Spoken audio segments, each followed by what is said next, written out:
수진아, 그 회장님이 내 전 남편 병호라는 건 알고 있지? 잠깐, 뭐라고요? 아버지가? 정말로 알고 싶으시다면 말씀드릴게요. 네, 맞아요. 저는 회장님과 함께 사업을 하고 있어요. 당신이 우리 아버지와 뭔가 하고 있었다는 거예요? 민호, 당신은 몰라. 회사에서 잘리기 직전인데 우리가 살 길이 어디 있어? 당신 월급으로는 우리가 제대로 살 수 없어. 그래서 병호와 손을 잡은 거구나. 회장님은 자본이 있어요. 저는 어머니와의 관계를 이용해서 정육점을 손에 넣을 수 있고요. 수진아, 너 정말 그런 마음으로 우리 집에 들어온 거야? 어머니 혼자 고생해서 뭐 하세요? 결국 다 우리한테 물려줄 건데. 그만, 수진아. 너 지금 당장 내 집에서 나가! 내 며느리는 이런 사람이 아니야. 구독, 좋아요, 알림 설정은 무료입니다. 오늘도 한 번만 눌러주시면 가슴 저린 사연을 놓치지 않을 거예요. 드라마 제작에도 큰 힘이 됩니다. 혹시 이 이야기 어디서 시청하고 계신가요? 지역 이름이나 어느 장소 댓글로 남겨주시면 반갑게 인사드리겠습니다. 그리고 알림 설정 해놓으시면 매일 신선하고 재미있는 이야기를 제일 먼저 들으실 수 있습니다.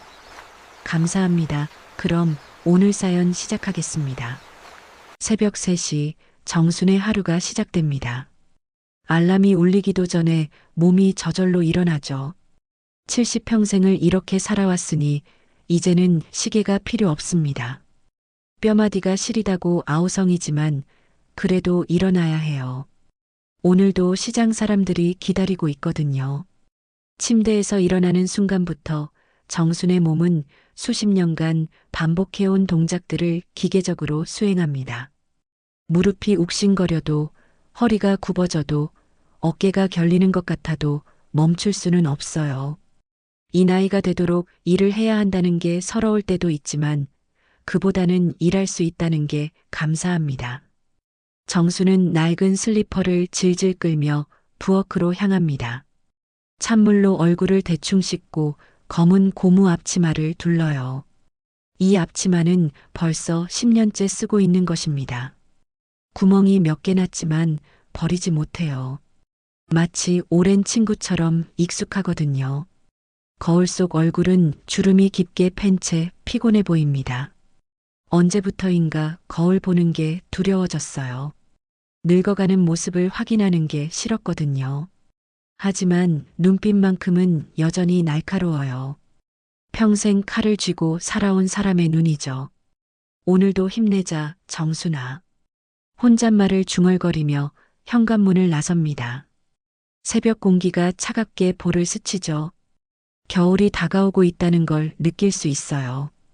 올해도 어느덧 끝자락에 다다르고 있습니다. 시간이 참 빠르게 흘러가네요. 시장까지는 걸어서 10분 거리입니다. 어둠 속에서도 눈 감고 갈 수 있는 길이에요. 40년 넘게 다닌 길이거든요. 발밑에 작은 돌멩이 하나, 가로등 하나, 골목 모퉁이의 고양이까지도 모두 익숙합니다. 길을 걸으며 정수는 지나온 세월을 떠올립니다. 30살 때 시집와서 시어머니 손에 이끌려 처음 정육점에 발을 들여놓았던 날. 그때는 피비린내가 너무 역겨워서 토하기도 했었죠. 고기를 만지는 것도 무서웠고 칼을 드는 것도 떨렸어요. 하지만 생계를 위해서는 어쩔 수 없었습니다. 남편 병호는 술만 마시고 놀기 바빴고 일은 전혀 도움이 되지 않았어요. 오히려 정순이 힘들게 번 돈을 가져다가 도박에 탕진하기 일쑤였죠. 아들 민호를 키우려면 정순이 직접 나서야 했거든요. 처음에는 시어머니가 칼 잡는 법부터 가르쳐 주었습니다. 칼은 힘으로 누르는 게 아니야. 손목에 힘을 빼고 칼날이 알아서 들어가게 해야 해. 시어머니의 목소리가 아직도 귓가에 맴돕니다. 시어머니는 엄하셨지만 정순을 정말 딸처럼 아껴주셨어요. 정순아, 이 장사는 정성이야. 고기 하나하나에 마음을 담아야 손님들이 알아봐. 그런 가르침들이 지금의 정순을 만들었습니다. 그렇게 배운 칼솜씨로 정순은 40년 넘게 이 자리를 지켜왔어요. 처음에는 손이 부르트고 발이 아팠지만 점점 익숙해졌죠. 이제는 칼이 손의 연장처럼 느껴집니다. 정육점에 도착하자마자 정수는 곧바로 냉동고를 엽니다. 얼음처럼 차가운 공기가 얼굴을 때리죠. 영하 20도에 찬 공기가 폐부 깊숙이 스며듭니다. 이 추위에도 이제는 익숙해졌어요. 여름에는 시원함을 주고 겨울에는, 글쎄요, 겨울에는 그냥 추울 뿐이죠. 소고기, 돼지고기 박스들이 산더미처럼 쌓여 있어요. 하나하나 정순이 직접 골라서 들여온 것들입니다. 도축장에 가서 눈으로 직접 확인하고 손으로 만져보고 냄새까지 맡아본 후에야 가져오는 고기들이에요. 무거운 박스를 하나씩 꺼내 도마 위에 올리고 비닐을 뜯어내죠. 얼어붙은 고기가 조금씩 해동되기 시작합니다. 이 과정도 중요해요. 너무 빨리 해동하면 고기 맛이 떨어지거든요. 칼을 쥔 손은 여전히 정확해요. 나이가 들어도 이것만큼은 변하지 않았습니다. 썩, 썩, 썩. 칼날이 고기를 가르는 소리가 새벽 정적을 깹니다.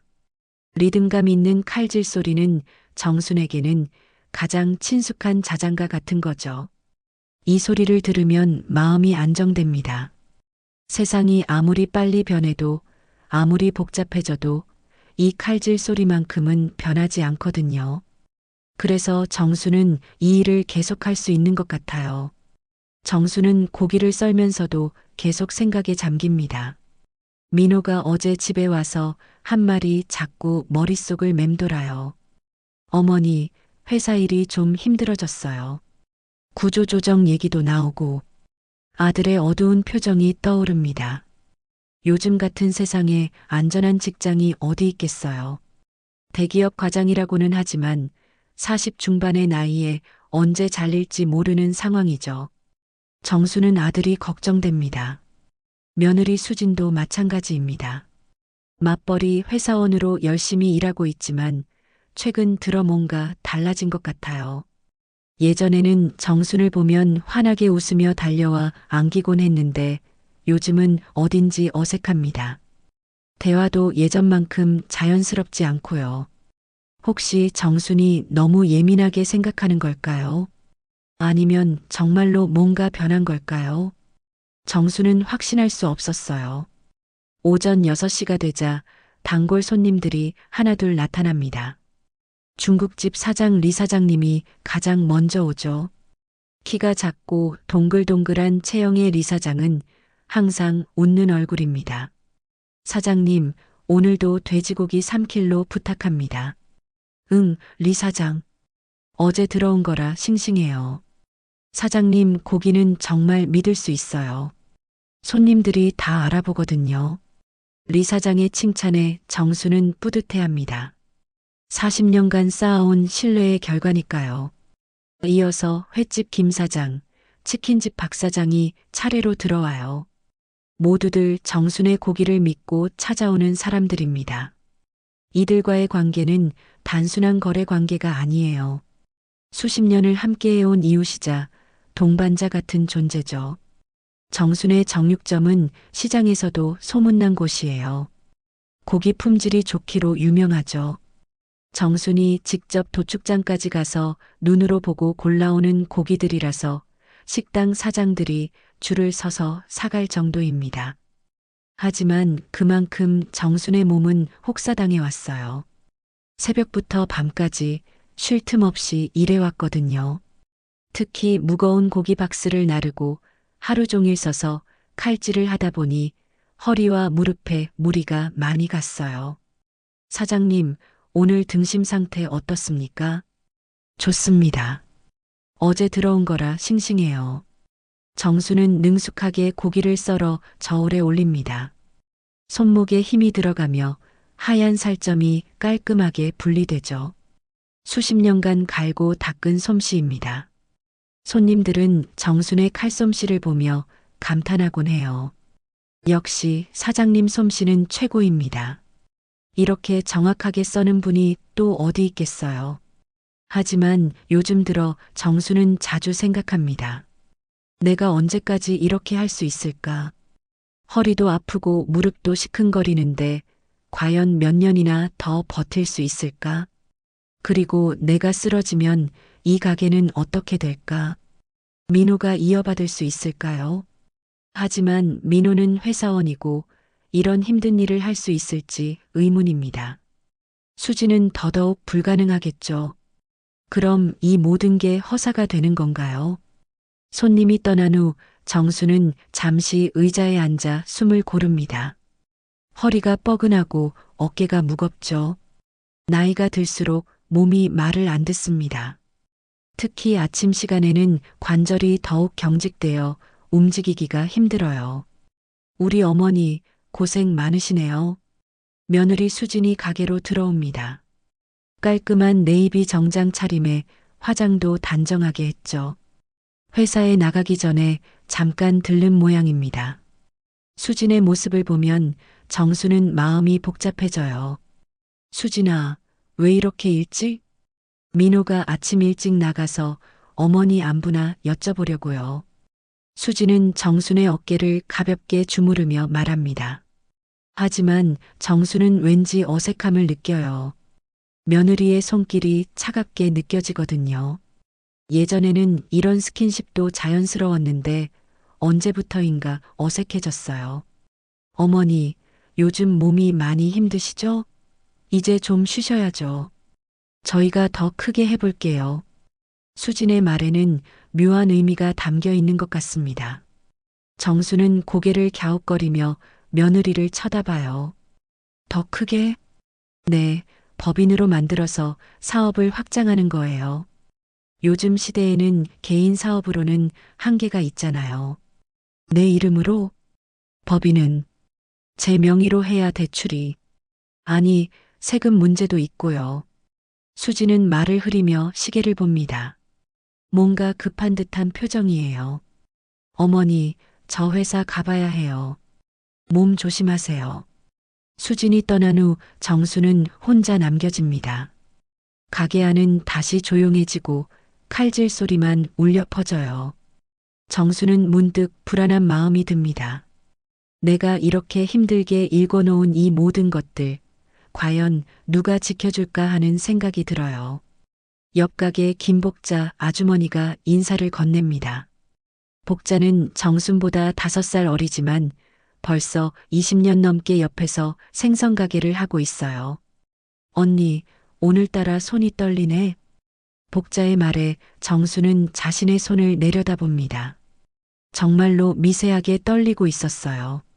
추워서 그래. 그러게, 요즘 날씨가 왜 이렇게 쌀쌀한지. 몸 조심하세요. 하지만 정수는 알고 있었어요. 추운 건 새벽이 아니라 마음이었다는 걸. 뭔가 불길한 예감이 계속 마음 한구석을 짓누르고 있었거든요. 정순이 오후 장사를 마치고 집으로 돌아가는 길이었습니다. 어깨에 맨 낡은 가방 속에는 하루 매출이 들어 있었죠.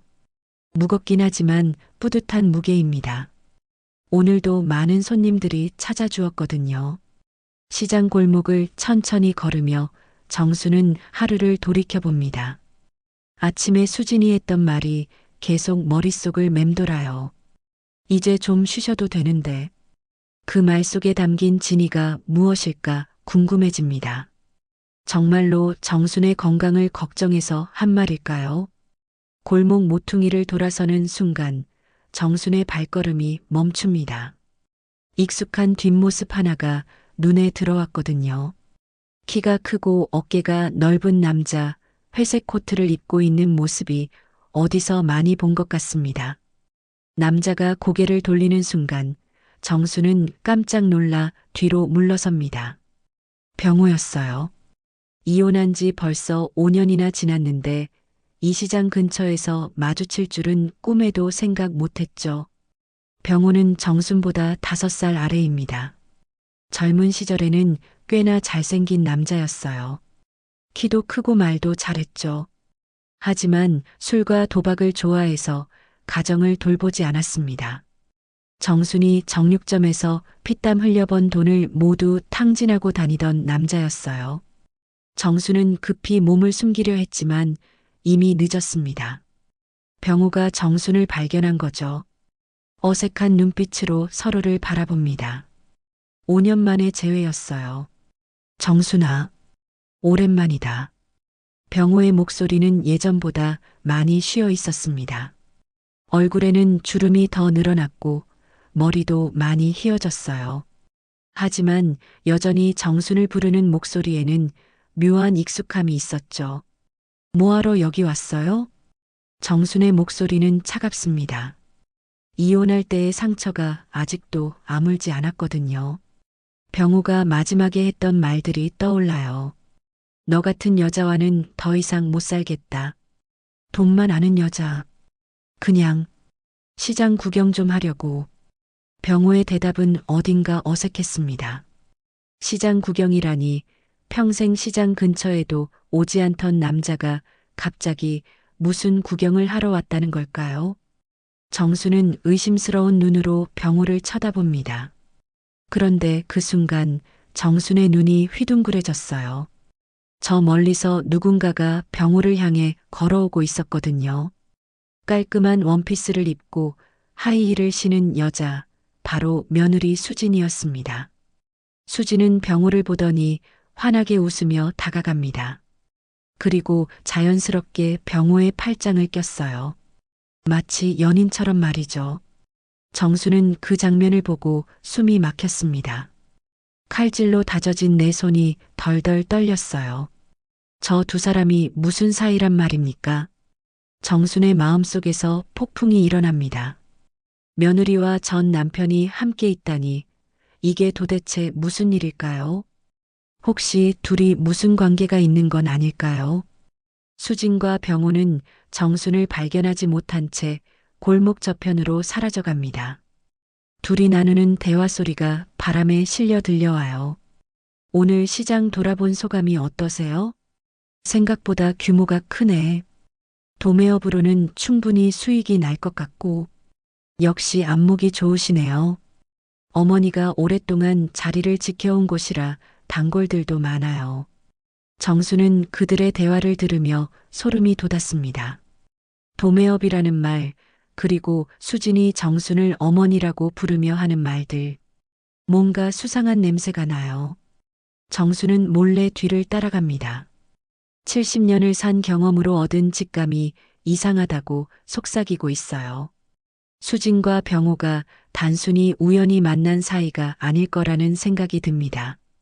둘은 시장 끝자락에 있는 작은 카페로 들어갔어요. 정순도 조심스럽게 카페 근처로 다가갑니다. 창문 너머로 둘의 모습이 보였죠. 수진이 병호에게 무언가 서류를 보여주고 있었어요. 정수는 가슴이 두근거렸습니다. 혹시 그 서류가 자신과 관련된 것은 아닐까요? 정육점이나 부동산 관련 서류 말이에요. 하지만 너무 멀어서 자세히 볼 수가 없었어요. 나는 눈으로 듣고 귀로 보았다. 1시간쯤 지났을까요? 수진과 병호가 카페에서 나왔습니다. 병호는 수진의 손을 잡고 있었어요. 그것도 아주 자연스럽게 말이죠. 마치 오랫동안 그래온 것처럼 익숙한 모습이었어요. 정수는 충격으로 다리에 힘이 빠졌습니다. 근처 전봇대에 기대어 몸을 지탱해야 했어요. 머릿속이 하얘졌어요. 도대체 이게 무슨 일일까요? 내 며느리가 내 전 남편과 손을 잡고 다니다니. 정수는 혼잣말을 중얼거렸습니다. 목소리가 떨리고 있었어요. 지금까지 믿고 있던 모든 것들이 한순간에 무너지는 기분이었죠. 집으로 돌아가는 길, 정순의 머릿속은 복잡했습니다. 오늘 본 장면이 계속 떠올라요. 수진과 병호가 팔짱을 끼고 걷는 모습, 서로 손을 잡는 모습, 그리고 도매업이라고 했던 말들. 혹시 둘이 내 모르게 뭔가를 꾸미고 있는 건 아닐까? 불안한 생각들이 꼬리를 물고 이어집니다. 정순이 평생을 바쳐 일군 정육점, 그리고 시장에서의 위치. 혹시 그것들을 노리고 있는 건 아닐까요? 집에 도착했을 때 민호가 먼저 와 있었어요. 소파에 앉아 맥주를 마시고 있었죠. 평소보다 표정이 어두워 보입니다. 민호야, 일찍 왔네. 어머니, 오늘 하루 어떠셨어요? 민호의 목소리에도 힘이 없었어요. 회사 일이 힘든 모양이죠. 정수는 오늘 본 일을 말할까 망설였습니다. 하지만 아직은 확실하지 않은 상황이에요. 수진이는 언제 와? 아직 안 왔어요. 회사 일이 있다고 늦는다고 하더라고요. 정수는 마음이 무거워졌습니다. 정말 회사 일 때문에 늦는 걸까요? 아니면 병우와 있는 걸까요? 의심이 꼬리를 물고 이어집니다. 밤늦게 수진이 돌아왔을 때 정수는 유심히 며느리의 표정을 관찰했습니다. 수진은 평상시와 다름없어 보였어요.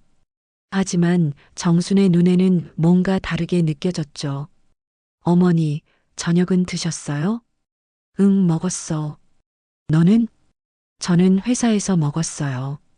정말 회사에서 먹었을까요? 아니면 병우와 함께 먹었을까요? 정수는 속으로 의심했지만 겉으로는 내색하지 않았어요. 그날 밤 정수는 잠이 오지 않았습니다. 천장을 바라보며 온갖 생각들이 머릿속을 스쳐갔어요. 수진과 병호의 관계, 그들이 나누었던 도매업 이야기, 그리고 정순 자신의 앞날. 내가 지금 믿을 수 있는 건 칼의 무게뿐이었다. 잠 못 이룬 밤을 보낸 정수는 평소보다 더 일찍 정육점으로 나왔습니다. 새벽 2시 반, 거리는 고요하기만 했죠. 하지만 정순의 마음은 어제 본 장면 때문에 어수선했어요. 수진과 병호가 함께 있던 모습이 계속 머릿속을 맴돌았거든요. 며칠이 지났지만 정수는 여전히 불안했습니다. 혹시나 해서 둘의 행적을 살펴봤지만 뚜렷한 증거를 찾을 수는 없었어요. 하지만 70년을 살아온 정순의 직감은 분명히 뭔가 잘못되었다고 속삭이고 있었습니다. 그런 어느 날 저녁 정순에게 예상치 못한 순간이 찾아왔습니다. 수진이 민호와 함께 거실에 나란히 앉아 있었던 거예요. 평소와 다른 점이 있다면 둘 다 표정이 진지하다는 것이었습니다. 어머니, 오늘 하루 고생하셨어요. 수진이 일어나서 정순을 맞이했습니다. 하지만 정순의 눈에는 그 미소가 가식적으로 보였어요. 며칠 전에 본 진짜 모습을 알고 나니 모든 게 다르게 느껴졌거든요. 응, 수진아. 무슨 일이야? 어머니, 사실 저희가 어머니 미래를 위해 좋은 제안을 받았어요. 수진이 말을 시작했습니다. 민호는 옆에서 조금 어색한 표정을 짓고 있었어요. 마치 이 대화가 자신의 의지가 아닌 것처럼 보였죠. 좋은 제안? 정수는 되물으면서 수진의 표정을 유심히 관찰했습니다. 과연 어떤 거짓말을 지어낼지 궁금했어요. 어머니, 정육점 일이 너무 힘드시잖아요. 나이도 나이고 해서 이제 좀 편하게 쉬셔야 할 때 아닌가 싶어요. 그래서 한 회사에서 어머니 정육점을 인수하고 싶다고 연락이 왔어요. 대성유통이라는 곳이에요. 정순의 가슴이 쿵 내려앉았습니다. 결국 시작된 거죠. 수진과 병호가 꾸민 계략이 본격적으로 드러나고 있었어요. 어떤 회사인데? 시장 도매업을 전문으로 하는 회사라고 해요. 조건도 괜찮고요. 그 회사 사장이 누구인데? 정순이 날카롭게 물었습니다. 수진의 표정이 순간 굳어지는 것을 놓치지 않았어요. 그건 잘 모르겠어요. 중간에 브로커가 있어서 직접 만난 건 아니고요. 거짓말이었습니다. 정수는 분명히 봤거든요. 수진이 병호를 자연스럽게 대하는 것을 말이에요. 수진아. 정순이 며느리의 이름을 불렀습니다. 목소리에 힘이 들어갔어요. 네, 어머니. 너 병호랑 무슨 사이야? 정순이 직접적으로 물었습니다. 더 이상 돌려서 말할 필요가 없다고 생각했어요. 민호가 깜짝 놀라며 정순을 쳐다봤죠. 어머니, 그게 무슨 말씀이세요? 수진이 당황하는 기색을 보였습니다. 하지만 금세 진정하고 차분한 표정을 지었어요. 며칠 전에 시장에서 봤어. 너와 병우가 함께 있는 걸. 정순의 말에 거실이 순간 조용해졌습니다. 민호는 아직 상황을 파악하지 못한 채 수진과 정순을 번갈아 바라봤어요. 어머니, 오해 마세요. 수진이 차갑게 말했습니다. 이제 더 이상 따뜻한 며느리의 모습은 찾아볼 수 없었어요. 오해라고? 손을 잡고 다니는 걸 봤는데 저도 집안을 위해 움직이는 거예요. 시장 도매권 그냥 두면 사라질 거예요. 수진의 본색이 드러나기 시작했습니다. 목소리에서 야망이 느껴졌어요. 회장님 도움받는 게 뭐가 나빠요? 회장님? 민호가 끼어들었습니다. 아직도 상황을 제대로 이해하지 못하고 있었어요. 수진아, 그 회장님이 내 전 남편 병호라는 건 알고 있지? 정순이 냉정하게 말했습니다. 민호의 얼굴이 하얗게 변했어요. 잠깐, 뭐라고요? 아버지가? 민호가 일어서며 소리쳤습니다. 이제야 상황을 파악한 거죠. 민호야, 진정해. 수진이 민호의 팔을 잡으려 했지만 민호는 수진을 뿌리쳤어요. 당신이 우리 아버지와 뭔가 하고 있었다는 거예요? 민호, 이건 우리 가족의 미래를 위한 일이야. 수진이 설명하려 했지만 민호는 듣지 않았어요. 미래를 위한 일이라고? 내 아버지와 뒤에서 뭔가 꾸미는 게. 거실의 분위기가 험악해졌습니다. 정수는 묵묵히 두 사람의 실랑이를 지켜봤어요. 수진의 진짜 모습이 완전히 드러나고 있었거든요. 어머니, 수진이 정순에게로 시선을 돌렸습니다. 이제 더 이상 숨길 게 없다는 듯한 표정이었어요. 정말로 알고 싶으시다면 말씀드릴게요. 네, 맞아요.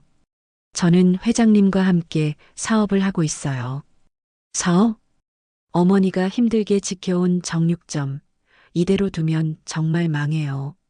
시장 환경도 변하고 있고 대형마트들이 들어서면서 전통시장은 경쟁력을 잃어가고 있거든요.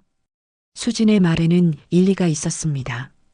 하지만 정수는 속임수라는 걸 알고 있었어요. 그래서 회장님이 제안한 건 어머니 정육점을 현대화해서 대형 도매업체로 키우자는 거예요. 어머니는 편하게 쉬시고 저희가 운영하는 거죠. 내 이름으로? 아니요. 법적으로는 저희 명의로 바뀌어야 해요. 그래야 대출도 받고 사업을 확장할 수 있거든요. 정수는 이제 완전히 이해했습니다. 결국 정육점을 빼앗으려는 계획이었던 거죠. 그럼 내가 지금까지 읽어온 건 다 너희 거가 되는 거네? 어머니, 그렇게 생각하지 마세요. 저희가 키운 수익의 일부는 당연히 어머니 몫으로 드릴 거예요. 정수는 웃음이 나왔습니다. 비참한 웃음이었어요. 일부라. 내 평생이 내 월급 명세서 한 줄이냐. 그때 민호가 폭발했습니다. 수진아, 당신 정신이 나간 거야? 내 어머니 가게를 빼앗으려고 내 아버지와 짜고 이런 짓을 한다고? 민호, 당신은 몰라. 회사에서 잘리기 직전인 상황에서 우리가 살 길이 어디 있어? 수진이 본색을 완전히 드러냈습니다. 목소리가 차갑고 계산적이었어요. 당신 월급으로는 우리가 제대로 살 수 없어. 하지만 이 사업이 성공하면 우리는 부자가 될 수 있다고. 정수는 수진의 말을 들으며 소름이 돋았습니다. 며느리의 야망이 이렇게 컸다니 전혀 몰랐어요. 그래서 병우와 손을 잡은 거구나. 회장님은 자본이 있어요. 저는 어머니와의 관계를 이용해서 정육점을 손에 넣을 수 있고요. 서로 도움이 되는 거죠. 정순의 마음속에서 분노가 치밀어 올랐습니다. 평생을 바쳐 키운 며느리가 자신을 이용해서 전 남편과 손을 잡고 있었다니. 수진아, 너 정말 그런 마음으로 우리 집에 들어온 거야? 처음에는 아니었어요. 하지만 현실을 보니까 달라졌어요. 어머니 혼자 고생해서 뭐 하세요? 결국 다 우리한테 물려줄 건데 지금 미리 정리하는 게 낫지 않아요? 수진의 말에 민호가 주먹을 불끈 쥐었습니다. 당신이 그런 사람이었어? 내가 당신을 완전히 잘못 봤네. 민호, 당신도 현실을 봐. 회사에서 언제 잘릴지 모르는 상황에서 어머니 재산이라도 제대로 활용해야 하는 거 아니야? 그 순간 정순이 일어섰습니다. 더 이상 참을 수 없었어요. 그만. 정순의 목소리가 거실에 울려 퍼졌습니다. 수진과 민호가 모두 정순을 바라봤어요. 수진아, 너 지금 당장 내 집에서 나가. 어머니, 나가라고. 내 며느리는 이런 사람이 아니야. 정순의 목소리가 떨렸습니다. 분노와 배신감이 뒤섞인 복잡한 감정이었어요. 칼끝이 살을 흔들 때 내 마음도 같이 흔들렸다. 수진이 집을 나간 후 며칠이 지났습니다. 정수는 평소보다 더 일찍 정육점에 나와서 늦게까지 일했어요. 바쁘게 몸을 움직여야 복잡한 생각을 잊을 수 있었거든요. 하지만 마음 한구석에는 여전히 불안감이 자리 잡고 있었죠. 민호는 그 이후로 계속 우울해 있었습니다. 아내가 자신을 속이고 전 아버지와 손을 잡고 있었다는 사실을 받아들이기 어려워했어요. 회사 일도 제대로 손에 잡히지 않는 모양이었죠. 어머니, 저는 정말 몰랐어요. 수진이가 그런 생각을 하고 있는 줄은. 민호가 정순에게 말했을 때 목소리가 떨렸습니다. 자책하는 마음이 컸던 거죠. 민호야, 내 잘못이 아니야. 사람 마음속까지 어떻게 다 알겠니? 정순이 아들을 위로했지만 사실 정순 자신도 마음이 어려웠어요. 믿었던 며느리에게 배신당한 충격이 쉽게 가시지 않았거든요. 그런 어느 날 오후 정순에게 충격적인 소식이 전해졌습니다. 시장 상인의 이사 김영수 씨가 급히 정육점으로 찾아온 거였어요. 정순 사장님, 큰일 났어요. 김영수의 얼굴이 상당히 어두웠습니다. 뭔가 나쁜 소식을 가져온 것 같았어요. 무슨 일이야, 영수야? 대성유통이라는 회사에서 우리 시장 도매권을 넘겨받겠다고 시청에 신청서를 냈대요. 정순의 가슴이 철렁 내려앉았습니다. 결국 수진과 병호가 본격적으로 움직이기 시작한 거죠. 그게 무슨 뜻이야? 시장 전체 도매업을 한 회사에서 독점하겠다는 거예요. 그러면 우리 같은 개인 상인들은 모두 그 회사 밑에서 일하게 되는 거죠. 정수는 상황의 심각성을 깨달았습니다. 단순히 자신의 정육점만 뺏으려는 게 아니었어요. 시장 전체를 손에 넣으려는 거대한 계획이었던 거죠. 그런 게 가능해? 법적으로는 가능해요. 하지만 상인들의 동의가 있어야 하는데 문제는 이미 몇몇 사람들이 회유당한 것 같아요. 김영수의 말에 정수는 더욱 심각해졌습니다. 수진과 병호가 이미 다른 상인들에게도 접근했다는 뜻이었어요. 누가 넘어갔는데? 정확히는 모르겠지만 수산물 코너 박 사장이랑 건어물 이사장이 요즘 갑자기 여유로워 보이더라고요. 새 차도 사고. 정수는 상황이 생각보다 심각하다는 걸 깨달았습니다. 이미 적지 않은 상인들이 병호의 제안에 넘어간 것 같았어요. 영수야, 나 좀 도와줘. 무슨 일이세요, 사장님? 정수는 김영수에게 자신의 계획을 설명했습니다. 병호와 수진의 불법 행위를 증명하고 시장 상인들에게 진실을 알리겠다는 거였어요. 사장님, 위험할 수도 있어요. 위험해도 해야 해. 저 사람들이 무슨 생각을 하고 있는지 정확히 알아야 대응할 수 있으니까. 김영수는 정순의 의지를 보고 도움을 주기로 했습니다. 다른 상인들도 대성유통의 횡포에 불만이 많았거든요. 그럼 어떻게 할까요? 일단 병호와 수진이가 만나는 장소를 알아내야 해. 그들의 대화를 녹음하는 거야. 김영수가 고개를 끄덕였습니다. 알겠어요. 제가 몇 명 더 모아서 도와드릴게요. 그날 오후 정수는 민호에게서 받은 작은 녹음기를 가방 속에 숨기고 시장 주변을 돌아다녔습니다. 병우와 수진의 행적을 파악하기 위해서였어요. 다행히 오래 기다리지 않아도 됐습니다. 오후 3시쯤 대성유통 사무실 근처에서 수진을 발견한 거죠. 수진은 전화를 받으며 어디론가 향하고 있었어요. 정수는 조심스럽게 수진을 따라갔습니다. 수진이 향한 곳은 시장에서 조금 떨어진 조용한 찻집이었어요. 그곳에서 병우가 기다리고 있었죠. 정수는 찻집 옆 테이블에 앉아서 두 사람의 대화를 엿들었습니다. 다행히 거리가 가까워서 대화 내용이 잘 들렸어요. 수진아, 정순이 반응이 어때? 병우가 물었습니다. 아직 망설이고 있는 것 같아요. 하지만 곧 굴복할 거예요. 다른 선택이 없으니까요.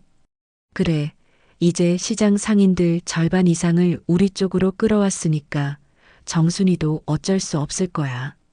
정수는 녹음기를 켜고 그들의 대화에 집중했습니다. 회장님, 그런데 몇 명은 아직도 저항하고 있어요. 특히 생선가게 복자는 계속 버티고 있어요. 복자? 그 여자가 문제구나. 어떻게 할까요? 간단해. 복자한테도 우리 방식을 써야지. 우리 방식이요? 병우가 악독한 웃음을 지었습니다. 생선 공급업체들한테 압력을 넣는 거야. 복자한테 생선을 주지 말라고. 아, 그 방법이요. 그래. 정순이한테 쓴 것과 같은 방법이야. 고객들을 다 빼앗아 버리면 자연스럽게 무릎 꿇게 되어 있어. 정수는 그들이 자신에게 쓴 수법을 다른 상인들에게도 똑같이 적용하고 있다는 걸 확인했어요. 이건 명백한 불공정 거래 행위였죠. 회장님, 그런데 혹시 시어머니가 끝까지 버티면 어떻게 해요? 그럴 리는 없어. 하지만 만약 그런다면. 병우가 잠시 말을 멈췄다가 다시 입을 열었어요. 보건소에 신고하면 돼. 보건소요? 정순이 가게 위생 상태가 좋지 않다고 신고하는 거야. 그럼 영업정지 당할 거 아니야. 정수는 소름이 돋았습니다. 거짓 신고를 해서라도 자신을 무너뜨리려는 거였어요. 하지만 시어머니 가게는 위생적으로 문제 없잖아요. 누가 모르겠어? 우리가 증거를 만들면 되지. 증거를요? 사진 몇 장 조작하고 증인 몇 명 매수하면 얼마든지 가능해. 정수는 더 이상 들을 수 없었습니다. 이들의 악랄함이 상상을 초월했거든요. 그리고 수진아, 민호는 어떻게 되고 있어? 민호는 이미 실직했어요. 지금 완전히 의기소침해 있고요. 좋아. 그럼 타이밍 맞춰서 민호한테 일자리를 제안하면 돼. 어떤 일자리요? 우리 회사 말단 직원으로 써주는 거야. 월급은 적게 주고. 그럼 민호가 저희 편이 되는 건가요? 당연하지. 먹고 살아야 하는데 선택의 여지가 있겠어? 그렇게 되면 정순이도 완전히 고립되는 거야. 정순의 가슴이 아팠습니다. 아들마저 이용하려는 그들의 계획을 들으니 분노가 치밀어 올랐어요. 대화는 계속 이어졌습니다. 회장님, 시장 전체를 장악하고 나면 어떻게 할 거예요? 당연히 가격을 올리지. 지금은 손해를 보면서 시장을 잡고 있지만 독점하고 나면 원하는 가격을 받을 수 있어. 상인들이 반발하지 않을까요? 반발해봐야 소용없어. 다른 선택이 없으니까. 그때쯤 되면 우리가 시장의 절대 권력자가 되는 거야. 정수는 병호의 최종 목표를 확인했습니다. 시장을 독점한 후 가격을 조작해서 폭리를 취하겠다는 거였어요. 그리고 수진아, 정순이 땅은 어떻게 할 거야? 그 땅이요? 당연히 팔아야죠. 시세보다 훨씬 높은 가격에 개발업체에 넘길 수 있을 거예요.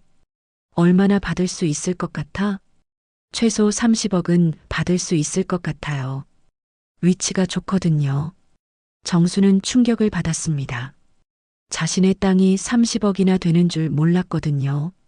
30억이면 우리가 투자한 것보다 훨씬 많이 남는구나. 네, 대박이에요. 정순이는 10억 준다고 했으니까 20억은 우리 몫이 되는 거죠. 정순이는 10억도 아까워. 어차피 늙은 여자가 그 돈을 다 어디 쓰겠어? 그럼 얼마나 줄 거예요? 5억 정도면 충분하지. 나머지는 우리가 나눠 갖고. 정수는 더 이상 참을 수 없었습니다. 녹음기를 끄고 자리에서 일어섰어요. 충분한 증거를 확보했다고 생각했거든요.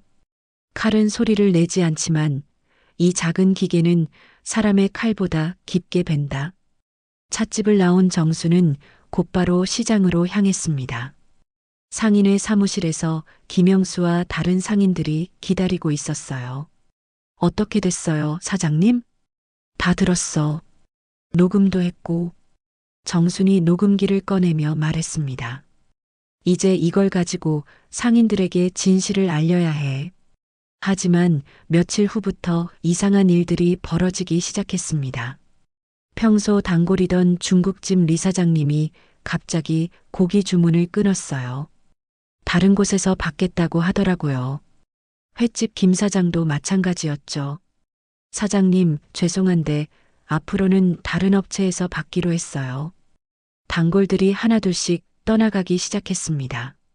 정수는 이상함을 느꼈어요. 이런 일이 우연일 리는 없었거든요. 왜 갑자기 다른 데서 받으려고 해요? 우리 고기 품질이 나빠진 것도 아닌데. 정순이 물었지만 대답은 애매했습니다. 그냥 조건이 더 좋은 곳이 생겨서요. 조건이 더 좋다는 말에 정수는 직감했어요. 분명 병호가 뒤에서 무슨 짓을 하고 있는 거였죠. 며칠 후 정순의 예상은 현실이 되었습니다. 시장 상인의 김영수가 급히 찾아온 거였어요. 정순 사장님, 대성유통에서 시장 식당들에 직접 접촉하고 있어요. 뭐라고? 더 싼 가격에 고기를 공급해주겠다고 하면서 기존 거래처를 바꾸라고 하고 있대요. 정수는 상황의 심각성을 깨달았습니다. 병호가 정면 승부를 포기하고 정순의 고객들을 빼앗는 작전으로 나온 거였어요. 그럼 내 단골들이 이미 절반 이상이 넘어갔을 거예요. 가격 경쟁에서 이기기는 어려우니까요. 정순의 가슴이 답답해졌습니다. 40년 넘게 쌓아온 신뢰관계가 돈 앞에서 무너지고 있었어요. 그 사람들이 어떻게 그렇게 싼 가격에 공급할 수 있는 거야? 아마 처음에는 손해를 보더라도 시장을 장악하려는 것 같아요. 나중에 독점하고 나면 가격을 올릴 테니까요. 정수는 병호의 치밀한 계획을 깨달았습니다. 단순히 정육점만 빼앗으려는 게 아니라 시장 전체의 유통 구조를 바꾸려는 거였어요. 그날 저녁 집에 돌아온 정수는 민호에게 상황을 설명했습니다. 민호야, 일이 심각해졌어. 어떻게 됐는데요? 정순이 오늘 있었던 일들을 자세히 말해주자 민호의 얼굴도 어두워졌어요. 아버지가 정말 치밀하게 계획했네요. 이래서는 우리 가게가 망할 수밖에 없어. 정순의 목소리에 절망감이 묻어났습니다. 평생을 바쳐 일군 모든 것이 무너져가고 있었어요. 어머니, 그런데 더 나쁜 소식이 있어요. 민호가 조심스럽게 말을 꺼냈습니다. 뭔데? 오늘 회사에서 정식으로 통보받았어요. 이번 달 말로 퇴직하라고요. 정순의 머릿속이 하얘졌습니다. 가게는 망해가고 아들은 실직하고 설상가상이었어요. 민호야. 괜찮아요, 어머니. 제가 뭐라도 해서 살아갈 방법을 찾을게요. 하지만 민호의 목소리에도 자신감이 없었어요. 45살 나이에 새로 일자리를 찾기가 쉽지 않다는 걸 알고 있었거든요. 바로 그때 정순의 휴대폰이 울렸습니다. 모르는 번호였지만 받아봤어요. 여보세요? 어머니, 저예요. 수진이에요. 며느리의 목소리였습니다. 정수는 전화를 끊으려 했지만 수진이 급히 말을 이어갔어요. 어머니, 잠깐만요. 중요한 이야기가 있어요. 할 말 없어. 어머니 가게 상황 알고 있어요. 단골들이 다 떠나고 있죠? 수진의 말에 정순이 멈칫했습니다. 역시 수진도 이 일에 연관되어 있었던 거죠. 그게 다 너희 짓이지. 어머니, 아직 늦지 않았어요. 저희 제안을 받아들이시면 모든 게 원래대로 돌아갈 수 있어요. 원래대로? 네, 단골 식당들도 다시 어머니한테서 고기를 받게 할 수 있어요. 회장님이 그렇게 해주신다고 했어요. 정수는 수진의 말에 분노가 치밀어 올랐습니다. 먼저 손님들을 빼앗아 놓고 이제 와서 돌려주겠다고 하다니요. 그 대신 조건이 있겠지? 어머니가 저희와 손을 잡으시면 돼요. 정육점 명의만 넘기시면 어머니는 편하게 쉬시면서 월급도 받을 수 있어요. 월급? 네, 한 달에 200만 원씩 드릴게요. 어머니 나이에 그 정도면 충분하지 않아요? 정수는 어이가 없었습니다. 수십억 가치의 정육점을 넘기고 고작 월급 200만 원을 받으라는 거였어요. 수진아, 너 정말 뻔뻔하구나. 어머니, 현실적으로 생각해 보세요. 지금 상황으로는 가게를 계속 운영하기 어려울 거예요. 수진의 말이 맞았습니다. 단골들이 계속 떠나간다면 정순의 가게는 문을 닫을 수밖에 없었어요. 그리고 민호도 실직했잖아요. 저희가 민호한테 새로운 일자리도 마련해 드릴 수 있어요. 일자리? 회장님 회사에서 일할 수 있게 해주신다고 했어요. 월급도 지금보다 더 많이 주고요. 정수는 수진의 계산된 제안을 들으며 소름이 돋았습니다. 정순과 민호 모두의 약점을 정확히 파악하고 있었어요. 어머니, 이게 마지막 기회예요. 지금 받아들이지 않으면 정말 다 잃을 수도 있어요. 전화 너머로 수진의 차가운 목소리가 들려왔습니다. 예전의 따뜻한 며느리는 완전히 사라지고 없었어요. 생각해 볼게. 정수는 일단 전화를 끊었습니다. 어머니, 누구 전화였어요? 수진이었어. 민호의 표정이 굳어졌습니다. 뭐라고 했어요? 정순이 수진의 제안을 민호에게 전하자 민호도 복잡한 표정을 지었어요. 어머니, 어떻게 할 거예요? 모르겠다. 정말 모르겠어. 정수는 처음으로 약한 모습을 보였습니다. 70년을 살면서 이렇게 막막한 적은 없었거든요. 다음 날 아침 정수는 평소보다 늦게 가게에 나왔습니다. 밤새 잠을 제대로 이루지 못했어요. 가게에 도착해 보니 상황은 더욱 심각해져 있었습니다. 평소 같으면 벌써 몇 명의 손님이 와 있을 시간인데 가게는 텅 비어 있었어요. 아, 정순 사장님. 옆 가게 복자가 안타까운 표정으로 다가왔습니다. 복자야, 무슨 일이야? 사장님, 큰일 났어요.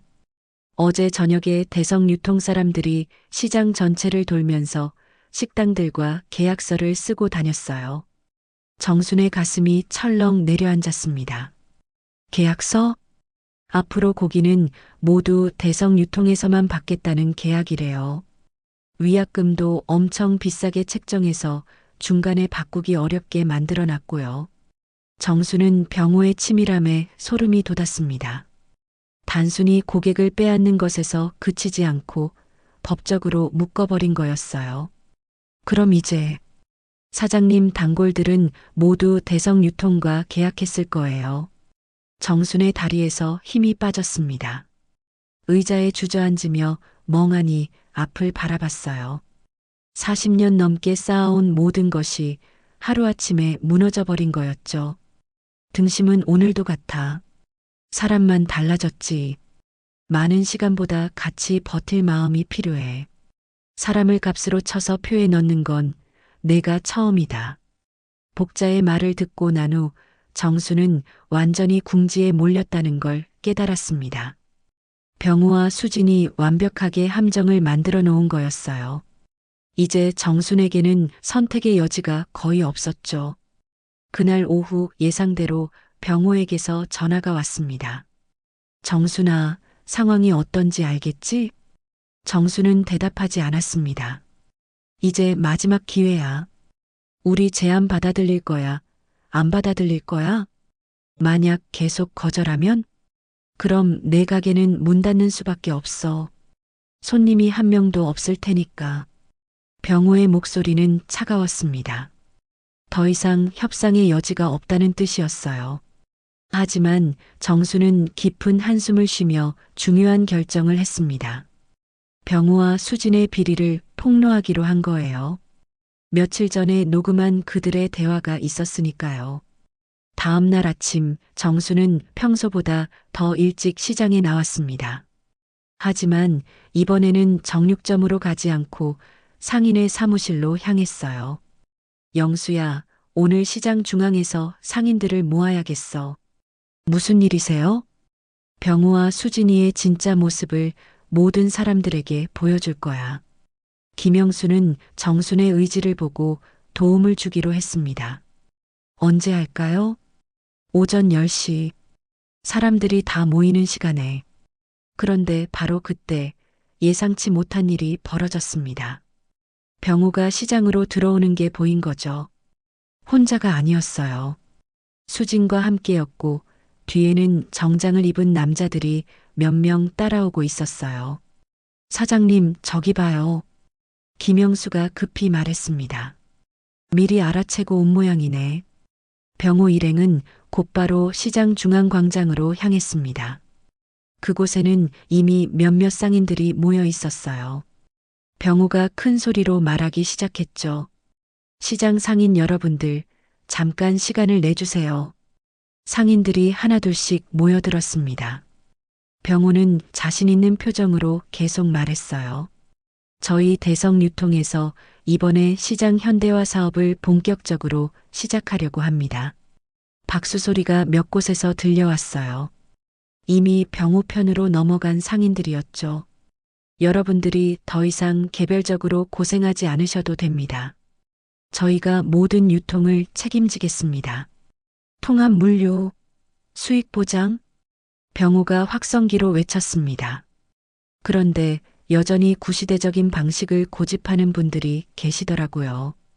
병호의 시선이 정순을 향했습니다. 상인들도 모두 정순을 바라봤어요. 정순 사장님 같은 분들이 변화를 거부하시면서 시장 전체 발전을 가로막고 있습니다. 몇몇 상인들이 고개를 끄덕였어요. 정순은 상황이 불리하게 돌아가고 있다는 걸 느꼈죠. 그래서 오늘 여러분들께 제안드립니다. 정순 사장님도 우리와 함께 하시도록 설득해 주세요. 바로 그때 정순이 앞으로 나섰습니다. 더 이상 참고 있을 수 없었어요. 잠깐, 정순의 목소리가 시장 전체에 울려 퍼졌습니다. 40년 넘게 이 자리를 지켜온 사람의 목소리였어요. 여러분, 제가 할 말이 있습니다. 정순이 준비해온 스피커를 켜며 말했습니다. 현대화, 사기화지. 들어봐. 정순이 녹음기를 스피커에 연결했어요. 그리고 며칠 전에 녹음한 병우와 수진의 대화를 재생하기 시작했죠. 정순이 땅은 어떻게 할 거야? 그 땅이요? 당연히 팔아야죠. 시세보다 훨씬 높은 가격에 개발업체에 넘길 수 있을 거예요. 병우의 목소리가 스피커를 통해 선명하게 들려왔습니다. 상인들의 표정이 변하기 시작했어요. 얼마나 받을 수 있을 것 같아? 최소 30억은 받을 수 있을 것 같아요. 상인들 사이에서 웅성거리는 소리가 들렸습니다. 병호의 얼굴이 하얗게 변했어요. 정순이는 10억도 아까워. 어차피 늙은 여자가 그 돈을 다 어디 쓰겠어? 녹음이 계속 재생되자 상인들의 표정이 점점 더 굳어졌어요. 병호가 급히 앞으로 나와서 소리쳤죠. 이건 조작된 녹음입니다. 믿지 마세요. 하지만 상인들은 이미 진실을 알아챘어요. 병호의 목소리가 너무 선명했거든요. 독점하고 나면 원하는 가격을 받을 수 있어. 상인들이 반발하지 않을까요? 반발해봐야 소용없어. 다른 선택이 없으니까. 이 부분이 재생되자 상인들이 완전히 분노하기 시작했습니다. 이 사기꾼들아, 우리를 속였구나. 우릴 노예로 만들려고. 시장 내놔라. 누가? 상인들이 병호를 향해 소리치기 시작했어요. 병호는 당황해서 어쩔 줄 몰랐죠. 정순이 다시 마이크를 잡았습니다. 여러분, 들으셨죠? 이 사람들이 진짜로 원하는 건 우리 시장을 독점해서 돈을 벌겠다는 거예요. 그리고 우리를 다 월급쟁이로 만들어서 부려먹으려는 거고요. 상인들의 분노는 점점 더 커져갔어요. 우리가 평생 지켜온 이 시장을 이런 사람들한테 넘겨줄 수는 없습니다. 정순의 말에 상인들이 박수를 치기 시작했어요. 이제 분위기가 완전히 바뀌었죠. 민호가 그때 나타났습니다. 아침에 정순이 부른 거였어요. 여러분, 민호가 큰 소리로 말했습니다. 저는 정순 어머니의 아들이자 저 여자의 남편이었던 민호입니다. 상인들이 민호에게 주목했어요. 아버지, 우리에겐 어머니가 전부예요. 민호가 병우와 수진을 향해 절규했습니다.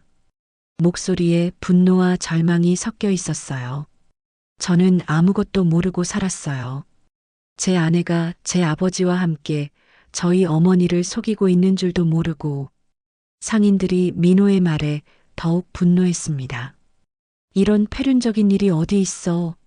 수진이 급히 앞으로 나와서 해명하려 했습니다. 전부 더 나은 삶을 위해서였어요. 수진이 오열하며 말했지만 소용없었어요. 정순이 단호하게 말했습니다. 거짓말은 삶이 아니다. 핑계일 뿐. 정순이 다시 마이크를 잡았어요. 여러분, 이제 결정하셔야 합니다. 이런 사기꾼들한테 우리 시장을 맡길 건지 아니면 우리가 직접 지켜갈 건지. 상인들이 한 목소리로 대답했어요. 우리가 지키자. 대성 유통은 물러가라. 나가. 여기서 나가. 시장 농락 말어.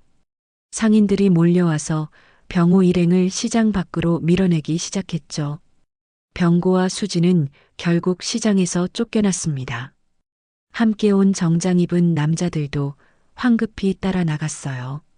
상인들이 정순을 향해 박수를 쳤습니다. 정순 사장님 만세. 우리 시장을 지켜주셔서 고맙습니다. 병우와 수진 일행이 시장에서 쫓겨난 후 상인들의 분위기는 완전히 바뀌었습니다. 그동안 억눌렸던 분노와 배신감이 한꺼번에 터져나왔어요. 모든 상인들이 한마음이 되어 정순을 지지하기 시작했습니다. 정순 언니, 우리가 잘못 생각했어요. 복자가 정순에게 다가와 말했습니다. 그 사람들이 나한테도 접근했었는데 언니 말을 안 듣고 넘어갈 뻔했어요. 다른 상인들도 하나둘씩 자신들의 이야기를 털어놓기 시작했어요. 저도 그래요. 대성 유통에서 좋은 조건을 제시해서 혹했었어요. 다행히 계약서에 사인하기 전에 진실을 알게 됐네요. 김영수가 상인들을 모으며 말했습니다. 이제 우리가 단합해서 대응해야 합니다. 상인의 임시총회를 열어야겠어요. 상인들이 모두 동의했습니다. 1시간 후 좁은 상인회 사무실에 시장의 모든 상인들이 모여들었어요. 여러분, 오늘 일로 우리가 얼마나 위험한 상황에 처해 있었는지 알게 됐습니다. 김영수가 회의를 시작했어요. 대성 유통과 이미 계약을 맺은 분들은 어떻게 할까요? 계약 철회하겠습니다. 수산물 코너의 박 사장이 손을 들며 말했어요. 위약금이 있어도 상관없어요. 이런 사기꾼들과는 같이 일할 수 없습니다. 다른 상인들도 같은 뜻을 밝혔습니다. 우리 모두 계약을 철회합시다. 그리고 공정거래위원회와 경찰에 신고해야 해요. 정순이 일어서서 말했습니다. 여러분, 고맙습니다. 저 혼자였다면 절대 이겨낼 수 없었을 거예요. 언니, 우린 한 가족이에요. 어려울 때 서로 도와야죠. 복자가 정순의 손을 잡으며 말했어요. 언니, 우린 같이 산다. 상인들이 모두 손을 들어 결의를 표했습니다. 벽에는 공정거래위원회 신고 절차에 관한 공고문이 붙어 있었어요. 그럼 내일부터 신고 절차를 밟겠습니다. 김영수가 정리하며 말했어요. 대성 유통의 불공정 거래 행위, 허위 신고 계획, 그리고 시장 독점 시도까지 모든 걸 신고하겠습니다. 회의가 끝나고 집으로 돌아가는 길, 정수는 민호와 나란히 걸었습니다. 민호야, 고생했어. 아니에요, 어머니. 제가 미안해요. 민호의 목소리에 자책감이 묻어 있었어요. 뭐가 미안해? 제가 수진이를 제대로 못 봤어요. 그리고 아버지가 그런 사람인 줄도 몰랐고요. 정순이 민호의 어깨에 손을 올렸습니다.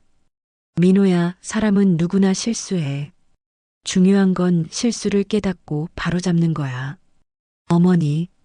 그리고 너는 마지막에 제대로 된 선택을 했잖아. 가족을 택한 거. 민호의 눈에 눈물이 맺혔습니다. 엄마, 미안해. 정순이 따뜻하게 웃으며 말했어요. 사과는 칼을 가는 마음으로 오래 해야 한다. 오늘은 시작만 해라. 네, 어머니. 앞으로 제가 어머니를 도와드릴게요. 그래, 우리 함께 새로 시작하자. 집에 도착해서 정수는 오랜만에 편안한 마음으로 저녁을 준비했습니다. 비록 수지는 떠났지만 진짜 가족이 누구인지 확인할 수 있었던 하루였어요. 다음 날 아침 정수는 상쾌한 기분으로 일어났습니다. 오랜만에 마음이 가벼웠어요. 정육점으로 가는 길에 다른 상인들을 만나자 모두들 환한 웃음으로 인사를 건넸습니다. 정순 언니, 안녕하세요. 언니 덕분에 우리 시장이 살았어요. 오늘도 좋은 하루 되세요. 정순도 밝게 웃으며 인사를 받았어요. 모두들 고생 많으셨어요. 오늘도 화이팅! 정육점에 도착해서 문을 열자 며칠 만에 단골 손님들이 다시 찾아오기 시작했어요. 사장님, 며칠 안 보니까 보고 싶었어요. 리 사장이 환하게 웃으며 들어왔어요. 대성 유통고기는 품질이 영 별로더라고요. 역시 사장님 고기가 최고예요. 김 사장도 연이어 들어왔습니다. 사장님, 앞으로 계속 여기서만 받을게요. 다른 데는 믿을 수가 없어요. 정수는 가슴이 뭉클했습니다. 결국 진짜는 가짜를 이긴다는 걸 확인할 수 있었어요. 고맙습니다. 앞으로도 좋은 고기로 보답하겠습니다. 오후에는 경찰서에서 연락이 왔습니다. 정순이 제출한 녹음 파일을 바탕으로 대성유통에 대한 수사가 시작된다는 소식이었어요. 사장님, 좋은 증거를 제출해 주셔서 감사합니다. 불공정 거래 행위와 사기 시도에 대해 철저히 수사하겠습니다. 전화를 끊고 난 후 정수는 깊은 만족감을 느꼈습니다. 정의가 실현되고 있다는 생각이 들었어요. 저녁에 민호가 가게에 찾아왔습니다. 어머니, 오늘 하루 어떠셨어요? 좋았어. 단골들이 다 돌아왔어. 다행이네요. 그런데 어머니, 저 내일부터 가게 일 도와드려도 될까요? 네, 새로운 일자리를 찾는 것도 중요하지만 우선 어머니를 도와드리고 싶어요. 정순이 민호를 바라보며 미소를 지었어요. 그래, 좋지. 하지만 힘들 텐데 괜찮겠어? 괜찮아요. 제가 배우고 싶었던 거예요.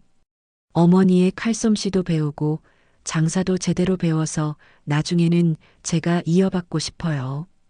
정순의 눈에 눈물이 맺혔습니다. 아들이 이렇게 말해주니 가슴이 벅찼어요. 민호야, 고마워. 저야말로 고마워요. 어머니가 지켜오신 이 모든 것들이 얼마나 소중한지 이제 알겠어요. 그날 밤 정수는 오랜만에 깊이 잠들었습니다. 마음의 짐이 내려진 기분이었어요. 내일부터는 아들과 함께 새로운 시작을 할 수 있을 것 같았습니다. 한 달이 지났습니다. 시장은 다시 활기를 되찾았고 정순의 정육점도 예전보다 더 번창하고 있었어요. 대성 유통과 계약했던 식당들이 모두 돌아왔을 뿐만 아니라 소문을 듣고 새로운 손님들까지 찾아오고 있었거든요. 정수는 새벽같이 일어나 정육점으로 향했습니다. 하지만 이제는 혼자가 아니었어요. 민호가 함께 나와서 어머니를 도우고 있었거든요. 어머니, 오늘은 제가 냉동고 정리할게요. 고마워, 민호야. 너 덕분에 일이 많이 수월해졌어. 민호는 회사를 그만둔 후 본격적으로 정육점 일을 배우기 시작했습니다. 처음에는 서툴렀지만 어머니의 정성스러운 가르침을 받으며 빠르게 실력이 늘고 있었어요. 어머니, 이 고기는 어떤 부위인가요? 그건 안심이야. 손님들이 제일 좋아하는 부위지. 칼을 이렇게 결 방향으로 넣어야 해. 정순이 직접 시범을 보이며 민호에게 가르쳤어요. 수십 년간 쌓아온 노하우를 아들에게 전수하는 시간이었죠. 칼은 다시 리듬을 찾았다. 사람도 리듬이 있다. 진심이라는 박자. 정순이 중얼거리며 말했습니다. 규칙적인 칼질 소리가 새벽 시장에 울려 퍼졌어요. 오전이 되자 단골 손님들이 하나둘씩 찾아왔습니다.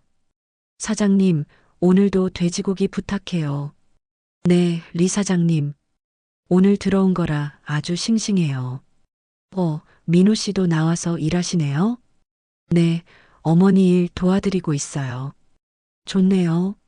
아들이 어머니 일을 이어받으니까 든든하겠어요. 손님들은 민호가 정육점 일을 돕는 것을 보고 흐뭇해했어요. 가족이 함께 일하는 모습이 정겹게 보였거든요. 점심시간이 되자 복자가 찾아왔습니다. 언니, 오늘 점심은 우리가 사줄게요. 왜? 언니 덕분에 우리 시장이 살았잖아요. 감사 표시로요. 복자뿐만 아니라 다른 상인들도 하나둘씩 모여들었어요.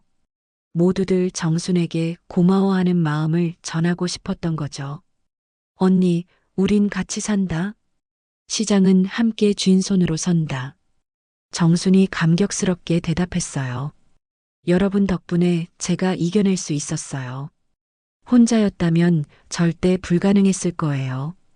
오후에는 민호가 새로운 아이디어를 제안했습니다. 엄마, 수익 구조 보여드릴게요. 지키는 것도 전략이 있어요. 민호가 노트북을 꺼내서 엑셀표를 보여줬어요. 회사에서 일하면서 배운 경영 지식을 정육점에 적용한 거였죠. 무언가 계산을 정확히 하고 손익 분석도 체계적으로 해보면 더 효율적으로 운영할 수 있을 것 같아요. 그래.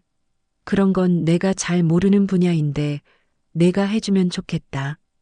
그리고 복자 이모와 함께 생선고기 번들 프로모션도 해보면 어떨까요? 서로 윈윈하는 거죠. 민호의 제안에 정수는 감탄했어요. 아들이 이렇게 사업 마인드가 있는 줄 몰랐거든요. 좋은 생각이야. 복자한테 제안해보자. 복자도 민호의 아이디어를 흔쾌히 받아들였어요. 민호, 정말 좋은 생각이네. 우리 고객들한테도 도움이 될 것 같아. 그렇게 정순의 정육점과 복자의 생선가게는 상호 협력하며 매출을 늘려갔어요. 다른 상인들도 이런 협력 시스템을 보고 따라하기 시작했죠. 저녁이 되어 하루 매출을 정리하며 정수는 만족스럽게 웃었습니다. 민호야, 오늘 매출이 평소보다 30%나 늘었네. 정말요? 다행이에요. 내가 도와주니까 일도 빨리 끝나고 손님 응대도 더 잘할 수 있어서 그런 것 같아. 어머니가 기뻐하시니까 저도 기뻐요. 집으로 돌아가는 길, 정수는 민호에게 물었어요. 민호야, 후회 안 해? 회사 관두고 이 일하는 거. 전혀요. 오히려 이게 제 천직인 것 같아요. 어머니와 함께 일할 수 있어서 행복해요. 그래도 급여가 많이 줄었잖아. 돈보다 중요한 게 있어요. 가족이죠. 정순의 가슴이 뜨거워졌어요. 아들이 이렇게 생각해주니 감사했거든요. 한편 대성 유통 사건은 법정으로 이어졌습니다. 정순이 제공한 녹음 파일과 상인들의 증언을 바탕으로 불공정 거래 행위가 입증됐어요. 병우와 수지는 벌금형과 함께 사업 금지 명령을 받았죠. 어머니, 뉴스에 나왔어요. 민호가 스마트폰 화면을 보여줬어요. 전통시장 상인들의 용기 있는 고발로 불공정 거래 업체가 처벌받았다는 제목의 기사였어요. 이제 정말 끝난 거네. 정순이 안도의 한숨을 쉬었어요. 그날 밤 정순은 오랜만에 편안한 마음으로 잠자리에 들었습니다. 모든 것이 제자리를 찾은 기분이었어요. 다음 날 아침 정순과 민호는 나란히 시장으로 향했습니다. 어머니, 오늘도 화이팅해요. 그래, 우리 함께 힘내자. 정육점 문을 열자 따뜻한 햇살이 가게 안으로 스며들었어요. 새로운 하루가 시작되는 순간이었죠. 고기 써는 손, 영수증 프린터 소리, 벽에 비친 엑셀표, 이웃 생선상과의 웃음. 모든 게 활기차고 에너지 넘쳤어요. 정수는 칼을 들고 오늘 첫 고기를 썰기 시작했습니다. 민호가 옆에서 지켜보며 배우고 있었어요. 민호야, 칼자루는 둘이 잡아야 덜 미끄러워. 정순이 웃으며 말했습니다. 이제 정말 새로운 시작이었어요. 3개월 후 정순의 정육점 앞에는 새로운 간판이 걸렸습니다. 정순민호 정육점이라고 쓰여 있었어요. 아래쪽에는 작은 글씨로 공동대표 정순민호라고 적혀 있었죠. 아침 햇살이 반쯤 열린 셔터 사이로 들어오고 있었어요. 공중에는 먼지 입자들이 햇빛에 반짝이며 춤추고 있었고요. 칼은 고기를 자르고 말은 관계를 자른다. 하지만 마음은 끊어진 것을 다시 잇는다.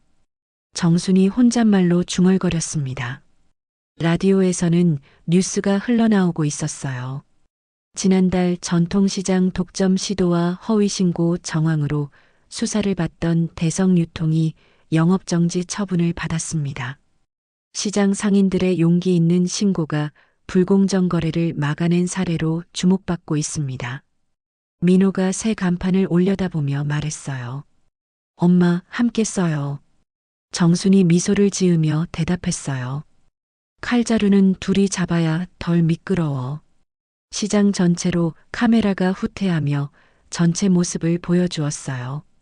곳곳에서 상인들이 활기차게 장사를 하고 있었고 서로 눈인사를 나누고 있었죠. 정순 언니, 오늘도 좋은 하루 되세요. 복자야, 너도. 민호, 오늘도 화이팅. 네, 이모. 오늘도 잘 부탁드려요. 따뜻한 인사들이 시장 곳곳에서 오가고 있었어요. 정순이 마지막 내레이션을 들려줬습니다. 나는 내 남은 날을 나답게 산다. 칼은 오늘도 노래하고 사람은 함께 산다. 40년 넘게 지켜온 이 자리에서 이제는 아들과 함께 새로운 꿈을 키워간다. 칼의 무게만큼 무거웠던 외로움은 이제 없다. 함께 나누는 기쁨이 있으니까. 세상은 변해도 진심으로 사는 사람들은 결국 이긴다. 그리고 그 승리는 혼자만의 것이 아니다. 함께 일군 것이다. 정순과 민호가 나란히 서서 칼질을 하는 모습이 보였어요. 어머니는 아들에게 기술을 가르치고 아들은 어머니의 지혜를 배우고 있었죠. 오늘도 고기 왔습니다. 싱싱한 고기 있어요. 정순의 우렁찬 목소리가 시장 전체에 울려 퍼졌습니다. 그 목소리에는 다시 살아난 기계가 담겨 있었어요. 끝까지 시청해 주셔서 감사합니다. 지금까지 이 이야기 어디서 시청하고 계셨나요? 지역 이름이나 어느 장소 댓글로 달아주시면 감사한 마음으로 꼭 반갑게 답글로 인사드리겠습니다. 구독, 좋아요, 알림 설정도 부탁드립니다. 구독, 좋아요, 알림은 무료이자 시장을 지키는 힘입니다.